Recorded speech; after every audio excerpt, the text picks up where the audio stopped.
¿Qué tal, chicos? ¿Cómo están? Bienvenidos a Trading Boss. Espero que se encuentren muy bien. Literalmente acabo de apagar el anterior video y acabo de empezar a grabar este, porque hay un tema macro muy importante del cual tenemos que hablar, del cual casi nadie está hablando porque están muy concentrados en la subida de tipos de la Reserva Federal, que el S&P 500, que esto de acá, que lo demás.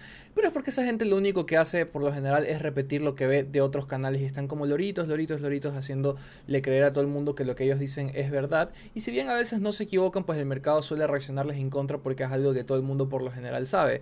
Lo que bastante gente no sabe es tener acceso a esta información o saber verdaderamente cómo interpretarla. Por ejemplo, lo que pasó con el tema de Grayscale, que sabía que Genesis también se declaró en bancarrota. ¿Y qué pasó? Todo el mundo short, short, short, que cómo puede el mercado no va a poder subir si eso pasa. ¿Y qué pasó? El mercado siguió subiendo con bastante fuerza. ¿Por qué? Porque no sabían entender o no sabían interpretar la noticia que una declaración de bancarrota por parte de una empresa de esa magnitud, pues es bastante, de hecho es mejor a corto o a mediano plazo, porque pues evita que pues esos activos que tengan dentro de su custodia se puedan liquidar. Recordemos que las bancarrotas no es que es bancarrotas y todo se liquidan, no, eso tiene que pasar por un proceso, por un comité de bancarrota que empiezan a hacer una auditoría de todos los activos que tiene la empresa, que tiene la firma y todo lo demás, evaluarlos y ver qué se va a hacer con esos activos. Pues entonces eso a corto o mediano plazo hace que pues esos activos se queden como que entre comillas congelados, lo que hace los hace básicamente iliquidables, pues no van a poder ser liquidables dentro del corto y del mediano plazo. Entonces precisamente el mercado dice, ah, chévere, no nos va a liquidar posiciones, seguimos subiendo. Entonces hay ciertas cosas que las personas por lo general no saben interpretar y tienes que tener mucho cuidado con eso, porque luego pasa precisamente eso ahí. Pues hay cosas que uno puede leer por Twitter o por bastantes tipos de noticias y pueden sonar muy verosímiles, pero en realidad el mercado, más que nada en el aspecto económico, créanme, cuando algo suena muy verosímil, lo más probable es que quizás pase lo contrario, o hay que analizarlo bien para detectar por qué en realidad puede pasar lo contrario. Así que ojo con esto de aquí. Vamos a pasar a revisar este dato que es muy importante y me encantaría compartirlos con ustedes, y lo voy a compartir tal cual como lo ven acá, haciendo toda la investigación para que no vean que yo estoy copiando o algo por el estilo. Vamos a ver, estamos actualmente en la página del US Bureau of Labor Statistics. ¿Por qué siguen? ¿Por qué nos interesa esto acá? Porque para los que no saben, la Reserva Federal no es la que calcula la inflación. Los que se encargan de hacer los cálculos o la fórmula con la que se calcula la inflación, o cómo los datos con los que se va a sacar la inflación, el CPI, dentro de Estados Unidos, es precisamente este departamento de acá, el United States Bureau of Labor Statistics. Entonces, ¿qué pasa si nosotros venimos acá a Subjects y nos vamos a Consumer Price Index? Es básicamente pues cómo se calcula la inflación dentro de Estados Unidos. Oh, sorpresa, podemos ver que dice actualización de 2023 de enero, pues no, actualización de cómo se va a medir el peso del CPI, del Consumer Price Index, el índice de precios al consumidor.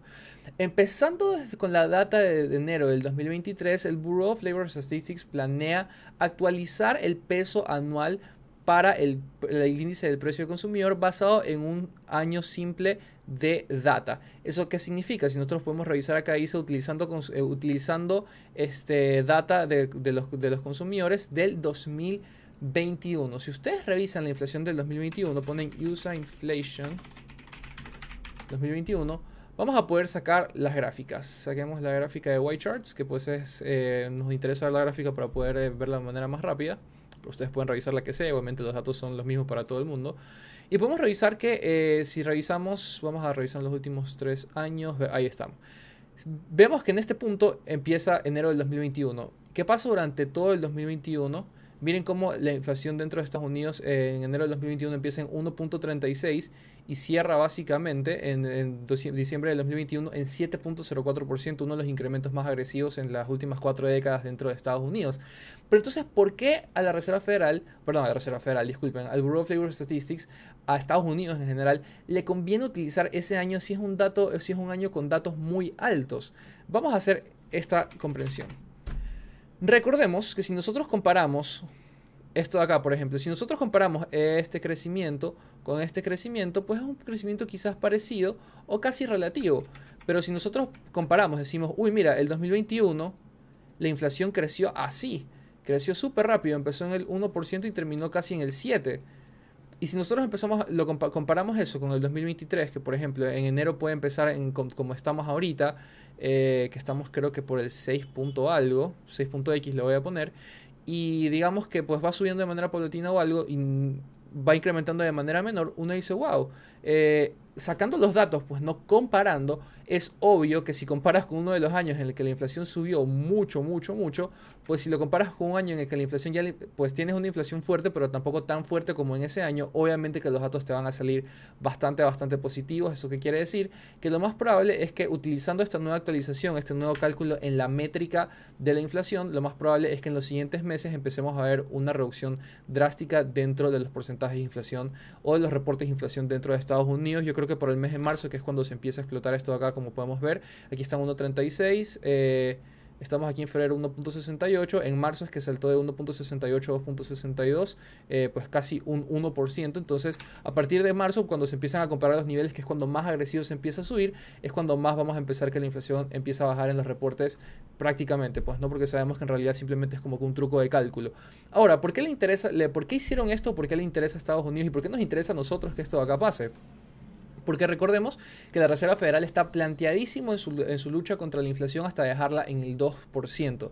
Entonces, teniendo esto de acá, haciendo un cambio en las métricas, ahora puedes luchar mucho más fácil teóricamente o haciendo cálculos contra la inflación, pues no, porque si recordemos, pues no, ya estamos casi en 5% de tipos de intereses de dólar estadounidense y la inflación va bajando a un ritmo aún progresivamente muy lento. O sea, básicamente tendríamos que estar unos de 3 a 4 años más, e incluso ellos han dicho que tendríamos que estar, con los cálculos que ellos hacen en cada una de estas reuniones, tendrían que estar unos 4 o 5 años más al mismo ritmo para poder llegar a la inflación que ellos plantean. Entonces, obviamente ya dijeron, no, ¿sabes qué? Si no puedes pelear con la inflación tan agresivamente como quieres, pues simplemente cambia las métricas. Pues no, esto es algo muy parecido a lo que pasó en la época con la inflación del 70 en Estados Unidos, y si les interesa más pueden revisar ese tema dentro de Google o pues investigar inflación Estados Unidos 70 y qué pasó al final o cómo se entre comillas resolvió. Pues nada más lo único que se hizo fue cambiar las métricas y ya estaba. Pues no, entonces la Reserva Federal y el Bureau of Labor Statistics básicamente ¿qué dijo? ¿Sabes qué? Nosotros no vamos a hundir la economía porque nos va a tocar tener como tipos de intereses en 10% para poder luchar contra la inflación como tendremos que pelearla. Así que pues vamos a hacer el truco, pues no, si no puedes pelear contra la inflación te toca cambiar las métricas de cómo la calculas, pues no, y así de simple y de sencillo logras pelear contra la inflación y tenerla en el 2% o llegar al 2%. Pero ¿qué pasa una vez que llega al 2% de la inflación? Recordemos que, que igualmente sigue el 2021 avanzando y a medida que va más avanzando, pues la inflación se vuelve más fuerte, pues no. Entonces va a llegar en un punto en el que la inflación ya va a estar debajo del 2% y que va a llegar al 1%, puede llegar al 0% e incluso podría llegar a ser un menos 0.5%, que sería un estado de deflación. Recordemos que cuando la inflación es negativa es deflación. Hay bastante gente que confunde esto. Recuerden que si tenías una inflación de 3% y luego tienes una inflación de 2%, no significa que estés teniendo deflación. Lo único que estás haciendo es tienes inflación, pero su ritmo se va decreciendo. Ya no está aumentando tan fuertemente, sino que va aumentando de manera decreciente, pues no. Deflación es cuando los precios empiezan verdaderamente a bajar y bastante gente confunde eso ahí, pues no, porque dicen que la inflación ha bajado, pero yo veo los precios que siguen subiendo. Sí, porque los precios siguen subiendo porque la inflación en realidad sigue existiendo, solo que se va aumentando a un ritmo menor, pues no. Los precios en verdad empiezan a decrecer o empiezan a ser cada vez menores cuando tenemos un escenario de deflación. Y pues dentro de lo que es economía macroeconómica, dentro de lo que es macroeconomía o un aspecto macroeconómico, a los países no les gusta estar en un estado de deflación, porque si tú juntas un estado de deflación con un poco estado de crecimiento económico, eso básicamente es casi como una recesión e incluso un estado de estanflación, pues no.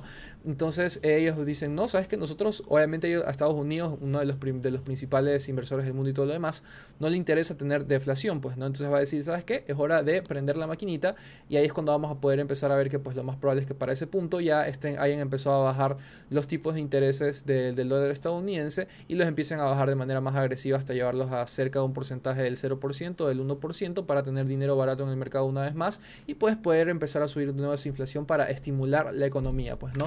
Entonces obviamente eso es lo que nos interesa, porque teniendo eso en cuenta, recordemos que cuando pues por lo general se entiende a entrar liquidez al mercado, dinero fácil, es cuando suelen entrar bastante liquidez a los mercados también, y esa es la señal que nosotros esperaríamos, o es básicamente lo que nosotros tenemos que esperar para un escenario de bull run, y por todo lo que ha estado pasando, porque esto ya es oficial y desde a partir del siguiente mes va a ser puesto en práctica.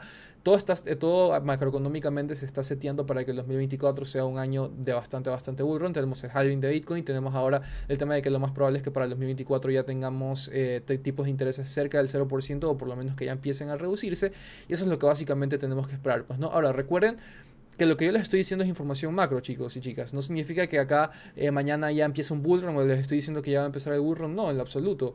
De hecho, ha habido casos en los que cuando se empiezan a subir tipos de intereses, el mercado sube o se recupera porque venía una bajada, y hay veces en las que con el mercado, cuando empiezan a bajar tipos de intereses y está subiendo, pues termina bajando. Entonces, dentro de eso no hay una estadística pues muy concreta en cómo se han comportado los mercados bursátiles con respecto a los tipos de intereses, porque ha dependido bastante de la geopolítica y de la situación macroeconómica de ese entorno en ese momento específico. Pero pues lo que sí podemos ver es que el 2024 como tal va a ser un año prácticamente configurado para un bull run muy pero muy interesante, ¿no? Entonces, en el 2023, en este 2023, pues planteen sus estrategias de acumulación. No significa que vayan ahorita a vender la casa o a dejar a sus hijos sin colegio o algo por el estilo para empezar a comprar alguna moneda que les guste, ¿no? Se trata de ir acumulando poco a poco. Recuerden que igualmente, si nosotros revisamos la gráfica de precios en cómo estamos actualmente, hablando de Bitcoin, por ejemplo, aún estamos relativamente muy abajo de la gráfica, pues no, y esto, como hablamos en el anterior video, tendría que empezar a retroceder un poco, así que pues tienes todo este tiempo para acumular en esta zona de acá hasta que pues lleguemos al anterior all time high o incluso a un nuevo all time high, pues no. Yo había hablado quizás en un video anterior que podríamos parar por esta zona, hacer un pequeño retracement acá hacia las medias móviles y luego empezar a subir una vez más hacia un all time high, pero igualmente pues si tú acumulas en esta zona de acá hasta acá tienes un profit bastante bueno, y si luego vuelves a acumular aquí hasta un all time high nuevo o hasta el all time high anterior, sigues teniendo rendimientos bastante interesantes, pues no. Entonces es hora de empezar a acumular, es hora de empezar a educarse, es hora de empezar a hacer cómo hacerlo, y si no sabes cómo hacerlo, pues qué mejor manera de aprender que con nosotros. Recuerda que las inscripciones para la generación 12 se van a abrir muy pronto dentro de CryptoVoz VIP y te esperamos adentro para que puedas aprender toda esta información y cómo sacarle provecho a todo lo que acabamos de decir en este momento. Espero que te haya gustado bastante el video y nos vemos en el siguiente que vamos a ver, que falta aún un video más, y ya después de ese sí ya nos vemos mañana. Chao, se me cuidan.